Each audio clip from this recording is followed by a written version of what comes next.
ये कहानियां केवल मनोरंजन के लिए बनाई गई है। इनका किसी भी धर्म, जाति या व्यक्ति से कोई संबंध नहीं है। कृपया इन्हें एक काल्पनिक कहानी के रूप में देखें। कहा जाता है गरीबी इंसान को इस हद तक तोड़ देती है कि वो अक्सर ऐसा रास्ता चुन लेता है जो उसे लालच के दलदल में फंसाकर सीधे मौत की अंधेरी खाई में धकेल देता है। तौबा तौबा, मुझे नहीं चाहिए ऐसी दौलत, चाहे सोना मिले या जवाहरात। अब मैं यहाँ दोबारा नहीं आऊंगा।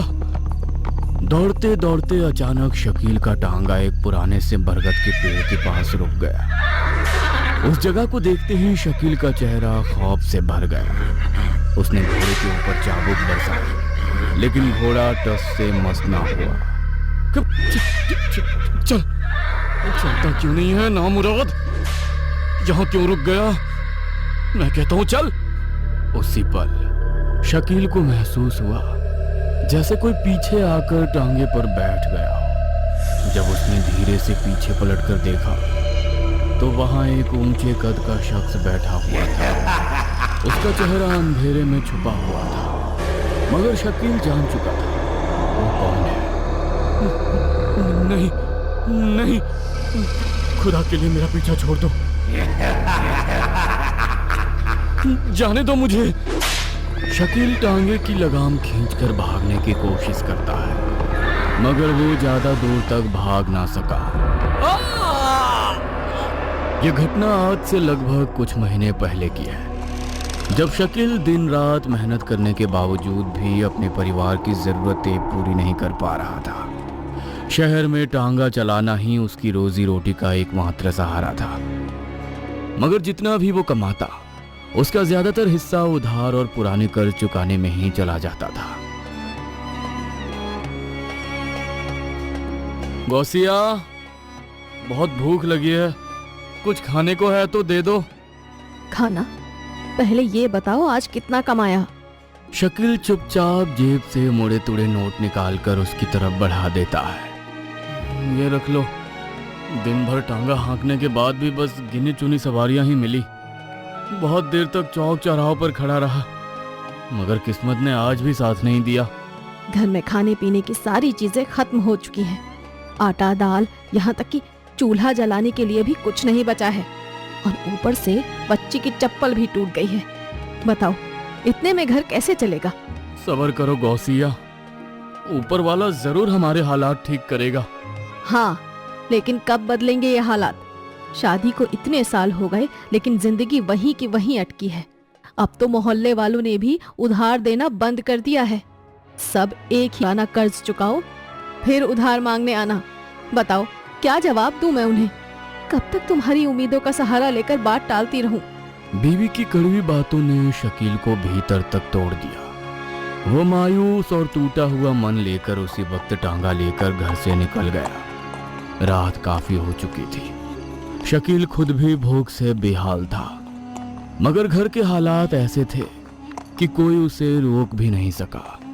अब से देर रात तक सवारी की तलाश करूंगा, इतने कम पैसों में गुजारा नहीं होने वाला। शकील मन ही मन बड़बड़ाता हुआ बढ़ ही रहा था कि तभी बगल में रहने वाले बुजुर्ग मौलवी साहब ने उसे आवाज देकर रोक लिया। अरे शकील मियाँ, इस वक्त कहाँ चले? रात में जरा जल्दी आने की कोशिश किया करो। तुम्हें तो पता है ना, बांध वाले बरगद के पास अक्सर हादसे होते रहते हैं। अरे मौलवी साहब, ये सब अफवाहें हैं। उन रास्तों पर मेरा बचपन गुजरा है, और जिन बातों की तरफ आप इशारा कर रहे हैं मैं उन्हें मानता ही नहीं। खैर चलता हूँ, खुदा हाफिज। शकील जिन, जिन्नात और भूत प्रेत की बातों को सिर्फ कहानियां समझता था। चांदनी रात से उसे भला क्या डर होता, इसलिए उसने मौलवी साहब की चेतावनी को हंसी में उड़ा दिया और टांगा हाँकता हुआ आगे बढ़ गया। दिन रात टांगा हाँकने के बाद सिर्फ 200 रुपए, इतने पैसों में कैसे गुजारा होगा? अगर कर्ज चुकता कर दूं तो घर वाले क्या खाएंगे, और इस बेचारे घोड़े को क्या खिलाऊंगा? या खुदा, आखिर ये गरीबी मेरा पीछा कब छोड़ेगी? शकील इन्हीं ख्यालों में उलझा टांगा हाँकता हुआ आगे बढ़ रहा था कि अचानक घोड़ा एकदम रुक गया। शकील ने चौंक कर चाबुक चलाया लेकिन घोड़ा ना आगे बढ़ा ना पीछे हटा। शकील का दिल घबराहट से तेज धड़कने लगा।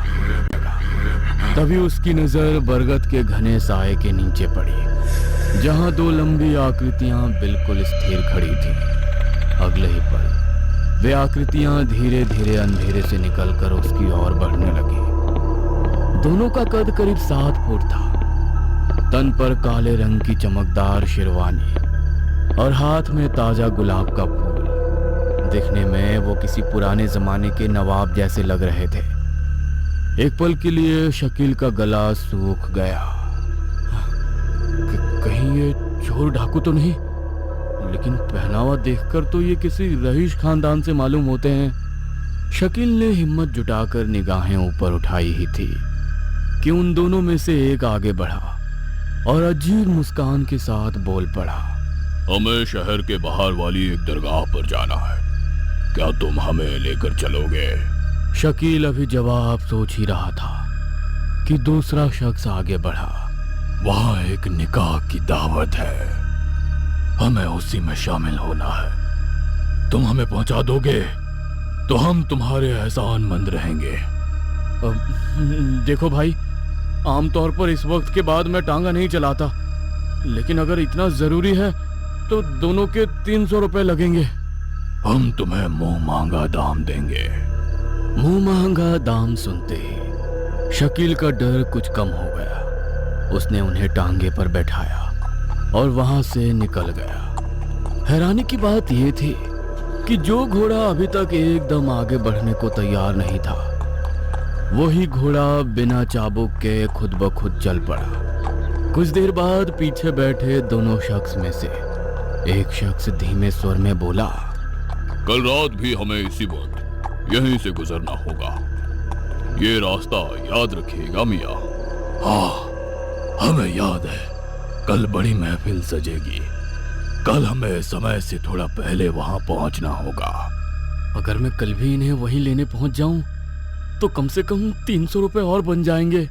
अब हुजूर, अगर कल भी इसी तरफ आना हो तो मैं हाजिर हो जाऊंगा। अगर तुम कल भी आए तो खाली हाथ नहीं लौटोगे। उस शख्स ने इतना कहा ही था कि शकील की आंखों में फिर से चमक लौट आई।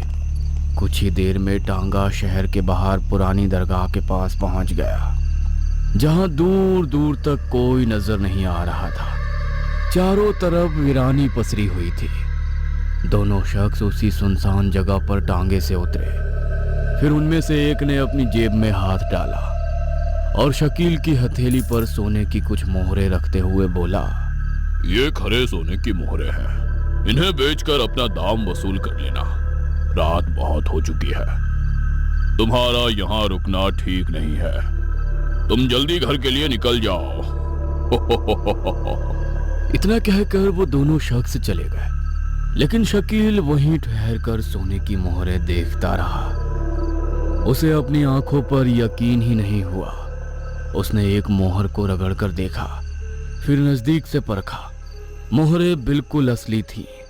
लालच और खुशी से उसका चेहरा खिल उठा।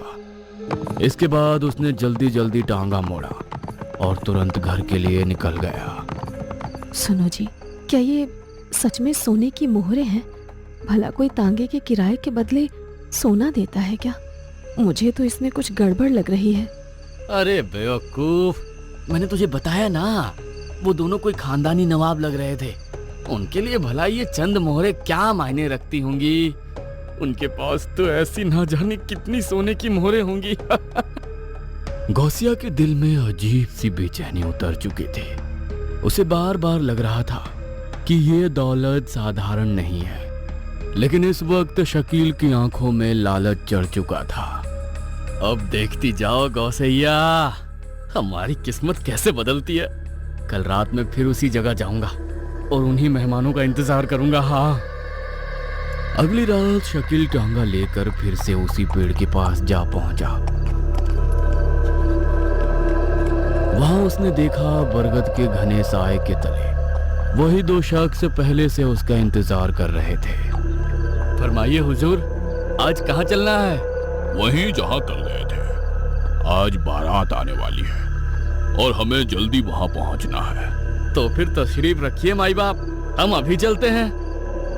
दोनों शख्स टांगे पर आकर बैठ गए। शकील ने लगाम संभाली और टांगा फिर से शहर के बाहर वाली पुरानी दरगाह की ओर निकल पड़ा। कल के मुकाबले आज मामला थोड़ा गंभीर था। पीछे बैठे दोनों शख्स आज एकदम खामोश बैठे थे। कुछ देर बाद वे पुरानी दरगाह के पास पहुंच गए। चारों तरफ वही वीरानी पसरी हुई थी। दूर दूर तक कोई आदमी नजर नहीं आ रहा था। टांगा रोकते हुए शकील ने गर्दन मोड़कर कहा, लीजिए हुजूर, हम आ गए। उनमें से एक शख्स ने इस बार भी शकील की हथेली पर सोने की कुछ मोहरें रखते हुए वही रटी हुई बात दोहराई। ये खरे सोने की मोहरें हैं, इन्हें बेचकर तुम अपना दाम वसूल कर लेना। अब तुम जा सकते हो। ये जगह तुम्हारे लिए सुरक्षित नहीं है। बिल्कुल हुजूर, बिल्कुल, शुक्रिया। दोनों शख्स मोहरें देकर वहां से आगे बढ़ गए, लेकिन शकील की नजर उन चमकती हुई मोहरों पर थी। वो मन ही मन हिसाब लगाने लगा। अगर मैं अभी यहीं रुक जाऊं तो ये दोनों लौटते वक्त फिर यहीं मिलेंगे। मैं इन्हें दोबारा बरगद तक छोड़ दूंगा तो फिर और भी सोने की मोहरें मिलेंगी। हाँ, यही ठीक रहेगा। टांगा किनारे लगाकर यहीं इंतजार करता हूं। शकील ने टांगा रास्ते के किनारे लगाया और गद्दी पर ही लेट गया। मगर दिन भर की थकान होने की वजह से कुछ ही देर में उसे नींद आ गई। रात के तकरीबन 2 बजे अचानक ऐसी नगाड़ों की आवाज गूंजी कि शकील की नींद झटके से टूट गई और वो घबरा कर उठ बैठा। कुछ पल तक उसे समझ ही नहीं आया कि वो कहाँ है।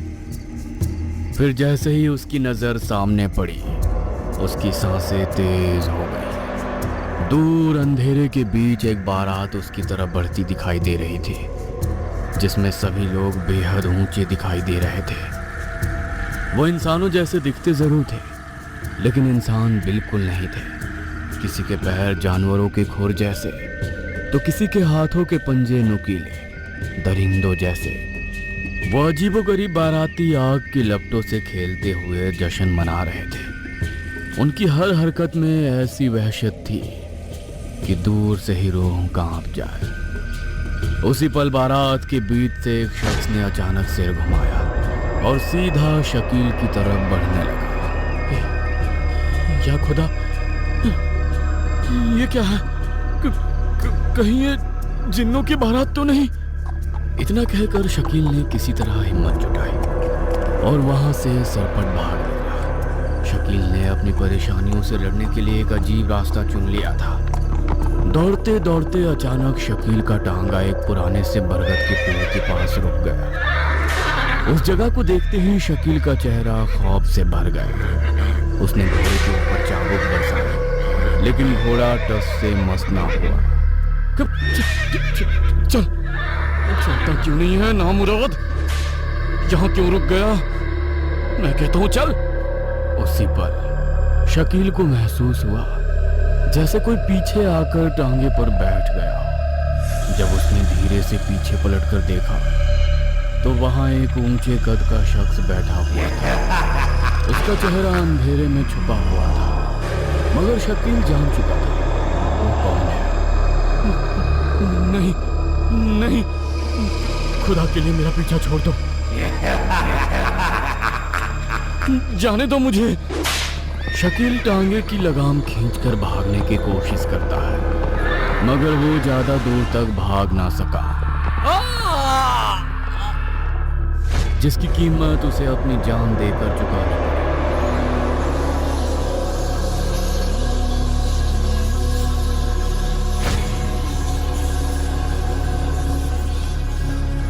अगर वो उस रात लालच में रुककर उन शख्स का इंतजार ना करता तो शायद जिंदा बच जाता। उस आखिरी सवारी के दिखने के बाद शकील कहाँ गया ये आज तक कोई नहीं जानता। वो अपनी बीवी और अपनी 6 साल की बेटी को पीछे छोड़कर हमेशा के लिए खामोश हो गया। इस घटना को कई साल बीत चुके हैं, लेकिन लोगों का कहना है आज भी रात के वक्त बरगद के उसी पेड़ के पास एक पुराना टांगा सवारी के इंतजार में खड़ा दिखाई देता है और कभी कभी उसकी गद्दी पर वही ऊंचे कद की एक सवारी दिखाई देती है जिसने कभी आखिरी बार उसके टांगे में सफर किया था। अगर आपको ये वीडियो पसंद आई हो तो इसे लाइक और शेयर करें। ऐसी ही वीडियोस देखने के लिए हमारे इस चैनल को सब्सक्राइब करें। तो मिलते हैं अगली वीडियो में।